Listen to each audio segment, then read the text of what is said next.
এক এলাকায় কতগুলো ইঁদুর থাকতো। একটি বিড়াল সেই ইঁদুরদের উপরে অসহ্য জুলুম নির্যাতন করত। বিড়ালের এই জুলুম নির্যাতন সহ্য না করতে পেরে সমস্ত ইঁদুর একত্রিত হয়ে মহা সমাবেশ ডাকলো। তখন সকল ইঁদুর মিলে বলতে লাগলো, আমরা আগামীকালকে সবাই একসাথে ওই বিড়ালটির উপরে হামলা করব। কেউ বলল আমি বিড়ালের পা ধরবো, কেউ বলল আমি ঘাড় ধরবো, আবার কেউ বলল আমি বিড়ালের লেজ ধরবো।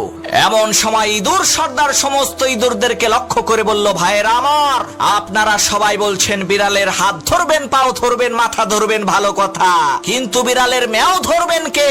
ওই হিংস্র বিড়াল যখন আপনাদেরকে ধরার জন্য রাগান্বিত কণ্ঠে ম্যাও বলে উঠবে, ওই ম্যাওয়ের হুঙ্কার শুনে আপনারা নির্ভয়ে সাহস করে সেই ম্যাওটাকে কি ধরতে পারবেন? তখন কোন ইঁদুর আর কথা বলে না।